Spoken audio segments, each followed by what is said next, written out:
Students, आज मैं class 12th का चैप्टर नंबर 1 स्टार्ट कर रहा हूँ।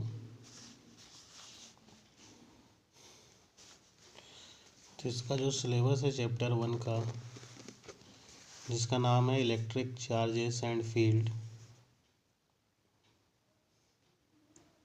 It is also known as electrostatic. This chapter is also known as electrostatics.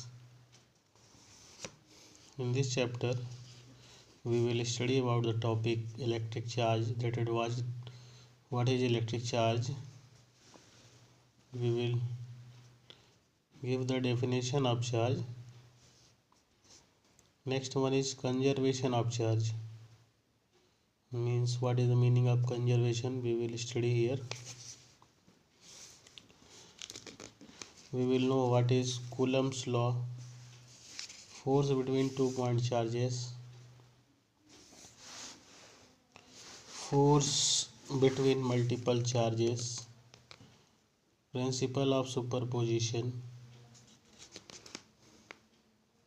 continuous charge distribution, electric field, ये सब टॉपिक हमें पढ़ना है। इलेक्ट्रिक फील्ड पॉइंट चार्ज की वजह से कितनी होती है, इलेक्ट्रिक लाइन ऑफ फोर्स किसे कहते हैं, electric field due to dipole कैसे निकालेंगे एक्सियल और इक्वेटोरियल पोजीशन पे। जब कोई एक डाइपोल यूनिफॉर्म इलेक्ट्रिक फील्ड में रखा होता है तो उसमें कितना टॉर्क लगता है, ये भी हम देखेंगे। इलेक्ट्रिक फ्लक्स क्या है, गॉस थ्योरम क्या है, गॉस थ्योरम का यूज़ कहाँ होता है। इलेक्ट्रिक फील्ड अगर इनफाइनाइटली लॉन्ग चार्ज कंडक्टर है तो उसकी वजह से इलेक्ट्रिक फील्ड कितनी होगी, ये हम डिराइव करेंगे। Electric field due to infinite plane sheet of charge, अगर एक इनफाइनाइट प्लेन शीट है तो उसकी वजह से इलेक्ट्रिक फील्ड कितनी होगी। Electric field inside and outside due to uniformly charged spherical shell, अगर मेरे पास एक चार्ज सेल है, शेल मतलब स्फीयर है, हॉलो स्फीयर, उसका चार्ज हर जगह यूनिफॉर्म डिस्ट्रीब्यूटेड है, उसके अंदर बाहर कितनी इलेक्ट्रिक फील्ड होगी, ये भी इस चैप्टर में हम सीखेंगे। तो रीडिंग करना स्टार्ट करते हैं। It is a matter of simple experience when we comb our dry hair with plastic or rubber comb, it get a property of attracting small pieces. जब भी हम किसी कंघे को सूखे बाल पे अगर हम कंघा करते हैं तो वो उसके अंदर एक प्रॉपर्टी आ जाती है कि स्मॉल पीसेस को वो अट्रैक्ट कर लेता है।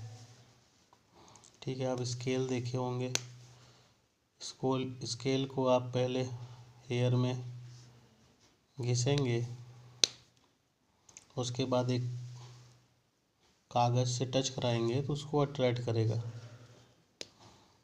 ये जो अट्रैक्शन है, this attraction is different from the attraction due to gravitational field, ये ग्रेविटेशन वाला अट्रैक्शन नहीं है,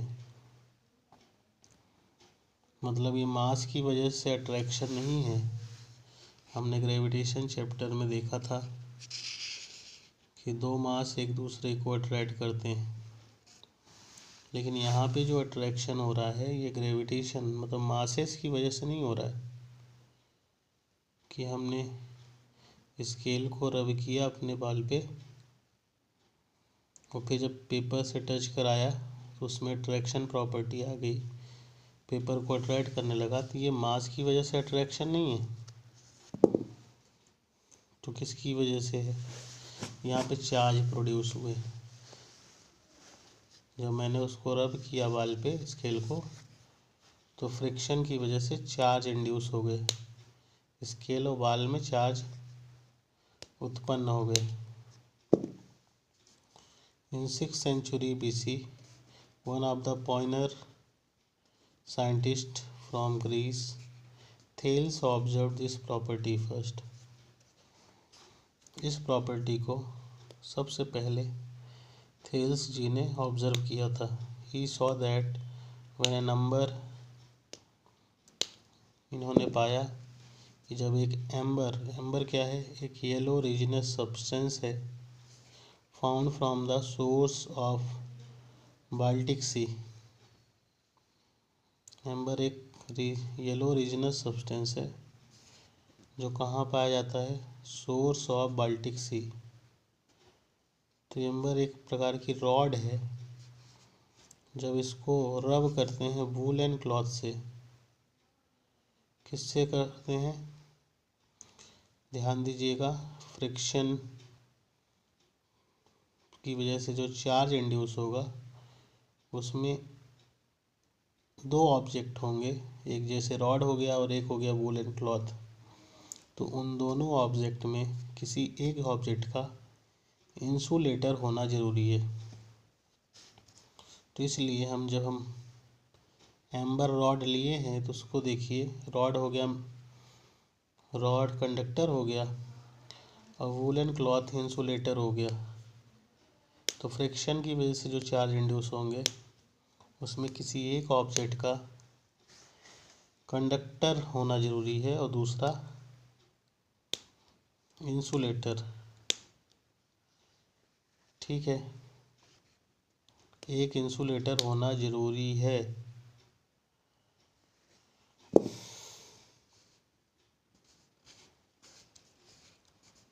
rod was rubbed with woollen cloth, जब हम एम्बर रॉड को वूलन क्लॉथ से रब करते हैं, ये थेल्स ने ऑब्जर्व किया, तो रॉड में एक प्रॉपर्टी आ जाती है कि वो स्मॉल डस्ट पार्टिकल, पेपर के पीस को रॉड अट्रैक्ट करने लगता है। No one took care of his discovery for about 2000 year. किसी ने केयर नहीं किया इस डिस्कवरी का 2000 साल तक। उसके बाद 16th सेंचुरी में एडी विलियम गिलबर्ट ने 1540, जिनका जन्म है और मृत्यु 1603, इन्होंने डिस्कवर किया many thing which were able to attract so many things towards themselves.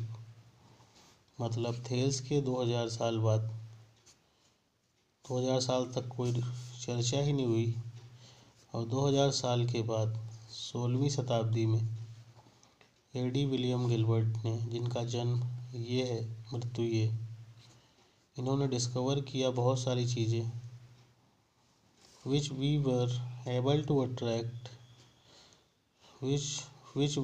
To attract many things towards themselves. बहुत सारी चीज़ें इन्होंने डिस्कवर किया जो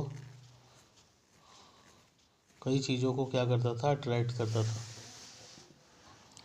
in the year 1646 sir Thomas brown gave the present popular name electricity।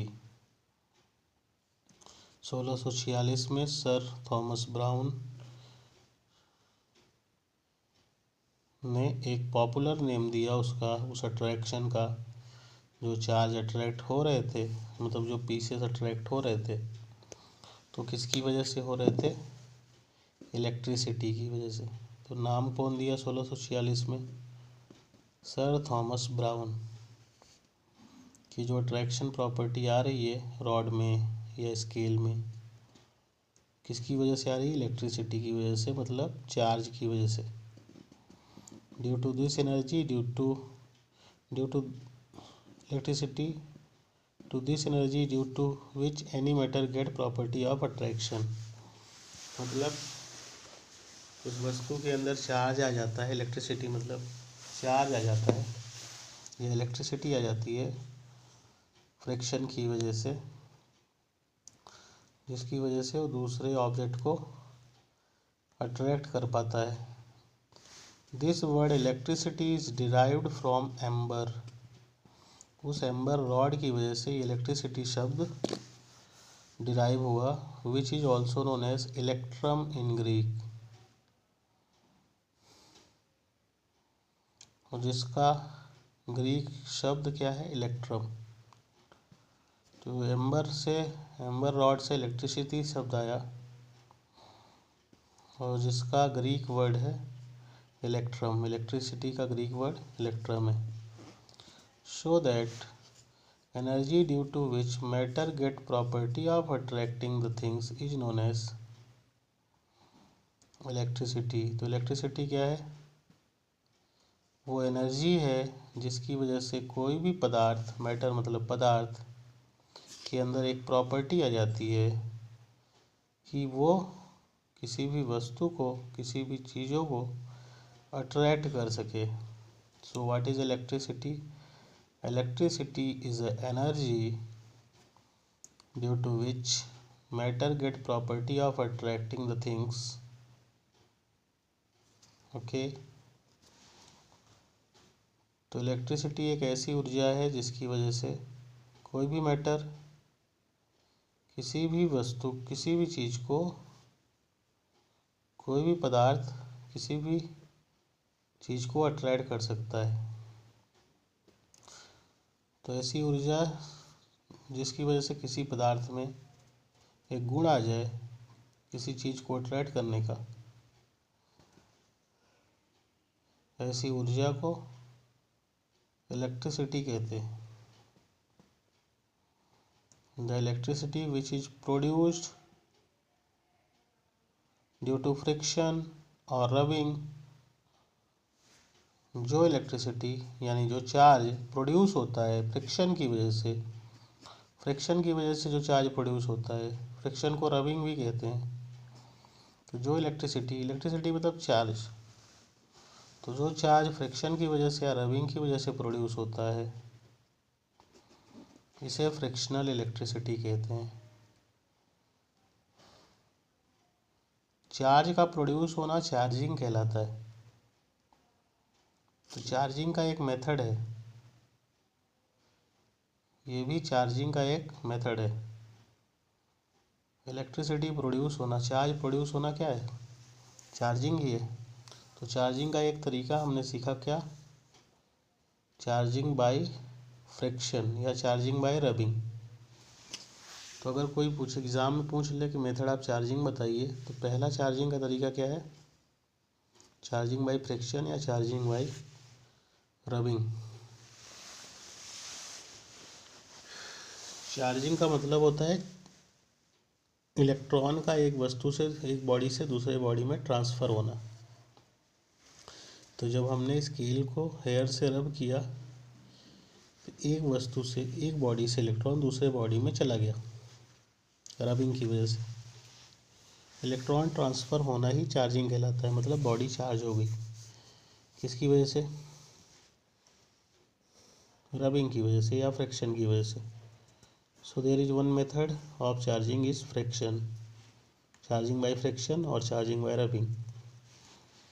अब एक body electron देगी, दूसरी बॉडी इलेक्ट्रॉन लेगी।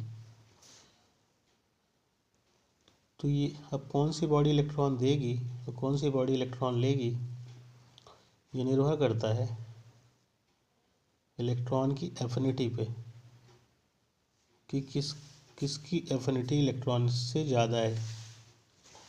जिसकी इलेक्ट्रॉन एफिनिटी ज़्यादा होगी, इलेक्ट्रॉन से प्यार जिसको ज़्यादा होगा, वो बॉडी अट्रैक्ट कर लेगी और दूसरी बॉडी उसको इलेक्ट्रॉन दे देगी। जो बॉडी इलेक्ट्रॉन देगी, भाई देगा वही जो धनी होगा। तो जो बॉडी इलेक्ट्रॉन देगी उसके अंदर पॉजिटिव चार्ज आएगा, जो बॉडी इलेक्ट्रॉन लेगी उसके अंदर निगेटिव चार्ज आ जाएगा। The substance on which a property of attracting lighter bodies is produced are called electric field और charge. The substance on which a property of attracting lighter bodies is produced are called electric field नहीं, वो substance जिसमें property आ जाती है कि वो lighter body को attract कर सकता है,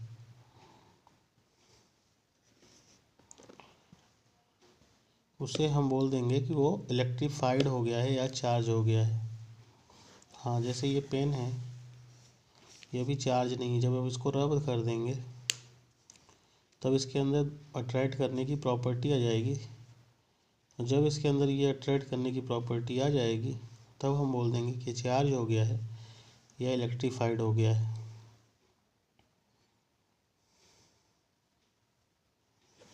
तो इलेक्ट्रिफिकेशन होने पर body is said to have accepted charge, तब वो बॉडी चार्ज एक्सेप्ट कर लेती है।